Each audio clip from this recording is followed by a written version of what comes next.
Hello and welcome guys.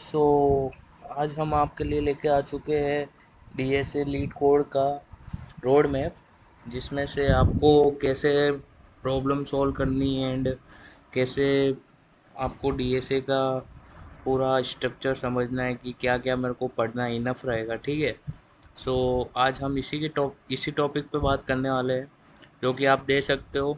वैसे मेरे channel पे 200 डेज तक मैं सिखा ही रहा हूँ प्रॉब्लम कैसे सॉल्व करनी है, एंड देन हर एक प्रॉब्लम का अलग अलग लॉजिक से सॉल्व होती है। बट आप कमेंट करो, मैं लॉजिक समझाऊंगा। देन अब आप रोड मैप की बात करते हैं अपन। सो रोड मैप कुछ ऐसा है। ठीक है। सो समझते हैं leet code DSA problem in JavaScript road map for enough. ठीक है। सो ये रोड मैप इसलिए बनाया मैंने क्योंकि मैं सोच रहा था कि कुछ लोग गलती करते हैं कि मतलब एडवांस पढ़ लेते हैं। ठीक है। जो कभी पूछता नहीं है एक इंटरव्यू। ठीक है। सो ये इनफ रहेगा आपके लिए, इतना मैंने बनाया है, क्रिएट किया है। ठीक है। 2 मंथ्स में आप डीएसए मेरे हिसाब से तो इनफ है। ठीक है। जितना डीएसए ये टॉपिक्स कवर कर सकते हो उतना। सो 2 months learning for DSA in Java script, subscribe my channel. ठीक है। ये तो आपको पता ही है, 200 डेज की मेरी सीरीज चल रही है। ठीक है। सो आप डे बाय डे देखते रहिएगा, और चैनल पे नए हो तो सब्सक्राइब कर देना। सो डे 1 to 3 में अपन क्या करेंगे, एरे टॉपिक्स लेंगे। ठीक है। एरे टॉपिक्स में क्या लेंगे, 2 hours theory and 2 hours practical लेंगे। ठीक है। तो इसमें अपन क्या करेंगे कि एरे की प्रॉब्लम्स देखेंगे, 2 आवर्स की थ्योरी एंड 2 आवर्स की प्रैक्टिकल। ठीक है। ये कितने दिन करना है एरे को, 3 दिन। क्या क्या टॉपिक्स है, array basic structure and fundamental. ठीक है। पहले आप स्ट्रक्चर समझो एरे का, एंड देन उसके बाद उसका फंडामेंटल समझो। ठीक है।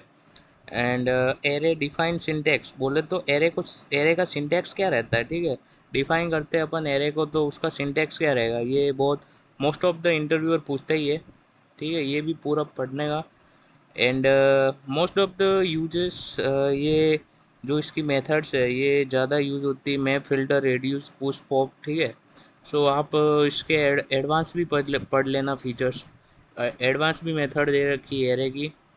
एंड देन उसके बाद अब रोज एरे को पढ़ो, एंड एरे की एक प्रॉब्लम डेली बेस्ड पे आप प्रॉब्लम सॉल्व करो। लीड कोड उठाओ, भले 1 घंटा लगे, लगने दो, बट एक लीड कोड की प्रॉब्लम आपको सॉल्व करनी है। ऐसी कंसिस्टेंसी रखो कि लीड कोड में एक प्रॉब्लम में सॉल्व करूँगा बैठ के। ठीक है। तभी आपका क्लियर रहेगा माइंडसेट।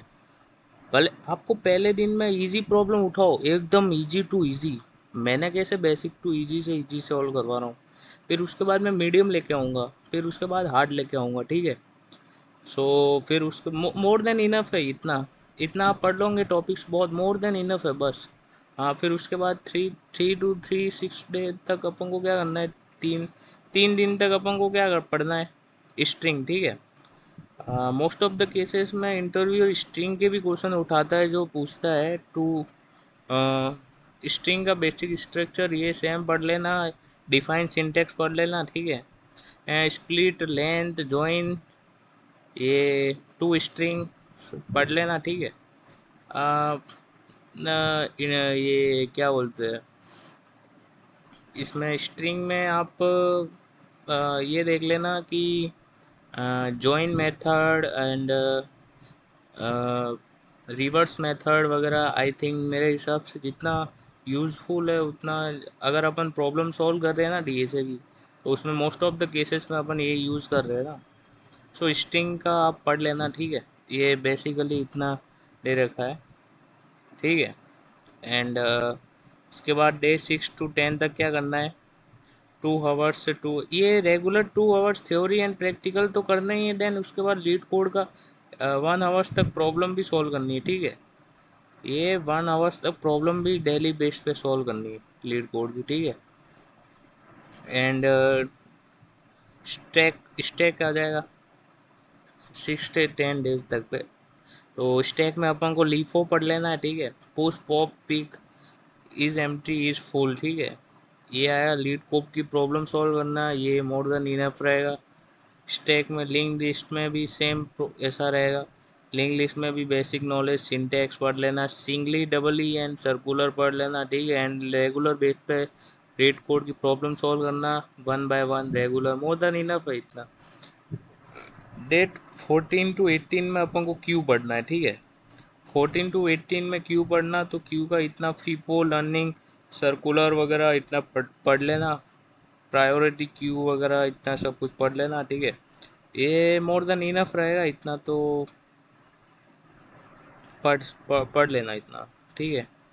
एंड लीड कोड की रेगुलर प्रॉब्लम सॉल्व करना, ठीक है। 18 टू 20 डेज में आपको क्या करना है, माइंडसेट क्लियर रखो और जितना पढ़ा है ना उसको रिवाइज करो पहले।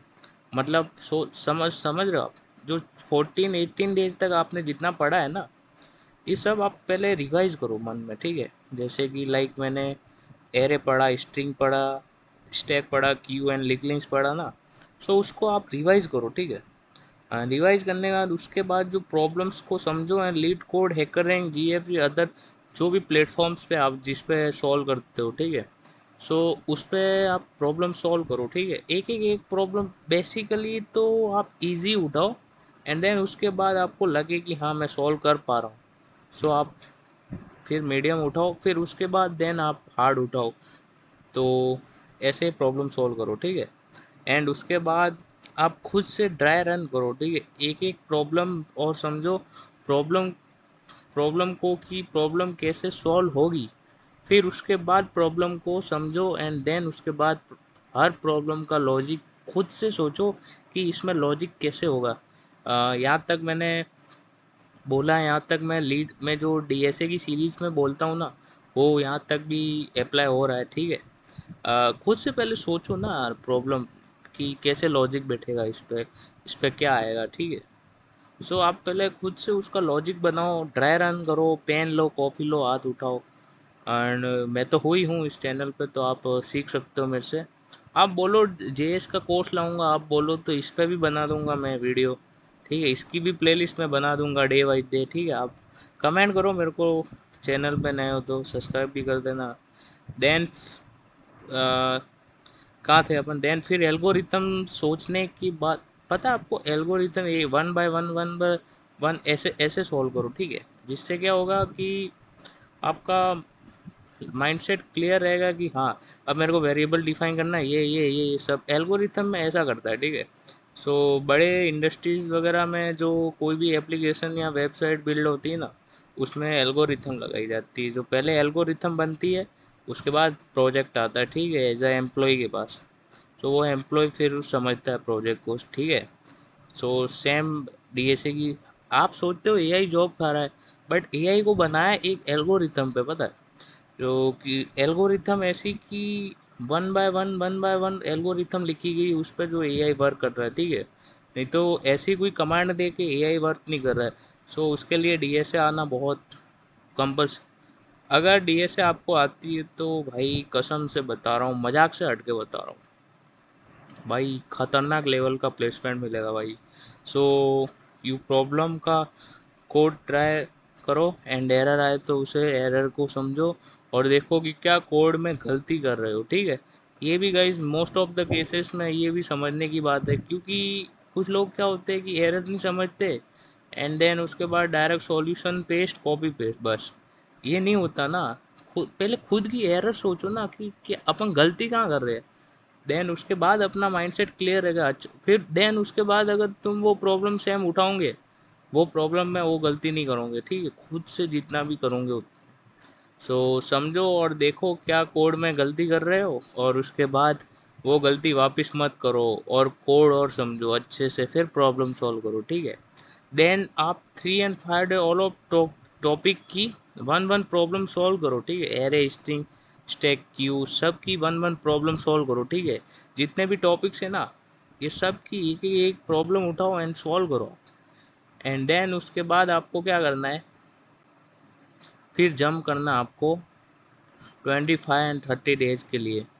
ये 5 दिन तक आपको ट्री पढ़ना है, ठीक है। ट्री में आपको ये मोस्ट ऑफ द केसेस में ये टॉपिक्स कवर करने हैं जो मैंने दिए। ये मैं आपको लिंक डिस्क्रिप्शन में दे दूंगा, आप पढ़ लेना। बट ट्री बेसिक नॉलेज ले लेना। BST बाइनरी सर्च ट्री क्या होता है, insertion, searching, deletion, three case, properties, application.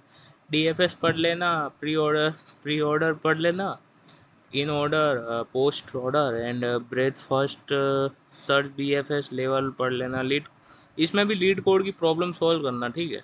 And 30 to 10 days में आपको क्या करना है, ग्राफ पढ़ना है। ये ग्राफ में भी सेम मोस्ट ऑफ द यही सिंटैक्स रखना है आपको, यही पढ़ना है जो मैंने दे रखा। ये मैं आपको डिस्क्रिप्शन में दे दूंगा लिंक इसकी। देन उसके बाद आपको 10 to 30 डेज में क्या करना है पता है, अब आपके पास 20 डेज बचे हैं, ठीक है। अब समझना, उसमें आपको पहले क्या करना है, ट्री और ग्राफ करना है और थोड़ा बहुत स्ट्रॉन्ग, और देन 20 डेज में ही आप स्ट्रिंग एरे को स्ट्रॉन्ग करना और स्टैक और लिंक लिस्ट इनफ है। इतना इंटरव्यू इतना ही पूछता है मेरे एक्सपीरियंस से, ठीक है। क्योंकि मेरे को जितना एक्सपीरियंस है, इंटरव्यू क्या पूछेगा आपसे, लिंक लिस्ट पूछ लेगा, स्टैक पूछ लेगा। Tree most of the cases तक जाता है, बहुत खींचता है तभी जाता है वो। एंड ग्राफ तक तो आज तक मैंने कभी सोचा नहीं है, शायद होता भी होगा। ग्राफ पूछते भी है, इंटरव्यूअर पूछता है, बट वो ज़्यादा से ज़्यादा ओवरलोडेड हो जाता है, फिर पूछ ही लेता है, ठीक है। सो मोस्ट इतना इनफ है, इतना DSA कर लो आप, मोर देन इनफ है मेरे लिए तो। इतना बहुत है, सही है, इतना इनफ है, मतलब आप समझ सकते हो ना, यू अंडरस्टैंड। सो यही था आज के वीडियो में। तो मैं यही बताना चाह रहा था कि DSA गलत मत करो आप, डे बाई डे आप ऐसे सॉल्व करो, ठीक है। और ऐसी कंसिस्टेंसी रखोगे ना, मेरे इस टॉपिक्स के वाइज 4 ऑफ द पेज है, एंड इस ऐसी कंसिस्टेंसी रखोगे ना, मजाक से हट के हटता रहा हूँ ना, 2 मंथ्स के बाद अगर कहीं प्लेसमेंट के लिए आप हायर हो ना, तो मेरे को कमेंट कर देना, आपका प्लेसमेंट लग ही जाएगा। क्योंकि ये जो टॉपिक्स मैंने ऐसे कवर किए ना, कि मोस्ट ऑफ द केसेस में पूछे ही जाते, ये पूछे ही जाते, क्या पूछे ही जाएंगे। मेरे से अभी पूछा गया था इंटरव्यू में, जब मैं फर्स्ट ईयर के फर्स्ट सेम में था, इंटरव्यू देने गया था, तो मेरे से ये पूछा गया था, मेथड्स पूछे गए थे जावा स्क्रिप्ट के। सो पूछते हैं गाइस, इंटरव्यू हर कोई पूछ लेता है। सो इतना याद रखने का मोर देन इनफ, अपना लिंक लिस्ट तक रहेगा क्यू। एंड ये रिवीजन कर देना 18-20, एंड मर्जी हो तो ट्री पढ़ लेना, मतलब ट्री बेसिकली पढ़ लेना, बट ग्राफ तक जाओ तो थोड़ा बहुत देख लेना बस। ये DFS देख लेना, ठीक है। एंड टाइम कॉम्प्लेक्सिटी पढ़ लेना गाइस, एक भूल गया मैं आपको बताना। बस बाकी मोर देन इनफ है, इतना इनफ है, ठीक है। इतना लीड कोड का इनफ है। एंड प्रॉब्लम सॉल्व करो गाइस, जितना भी पढ़े हो ना, एक प्रॉब्लम रेगुलर बेस पे उठाओ। एंड पहले इजी टू मीडियम करो, एंड मीडियम टू हार्ड करो, एंड देन हार्ड करो। And one day you will success guys. मजाक से हट के बता रहा हूँ गाइस, ठीक है। सो चैनल पे नए हो तो सब्सक्राइब कर देना, एंड वीडियो को करता हूँ मैं एंड इसी के लिए, इसी के साथ। एंड मिलता हूँ आपको सुबह के DSA प्रॉब्लम के साथ। So thanks for watching guys, bye.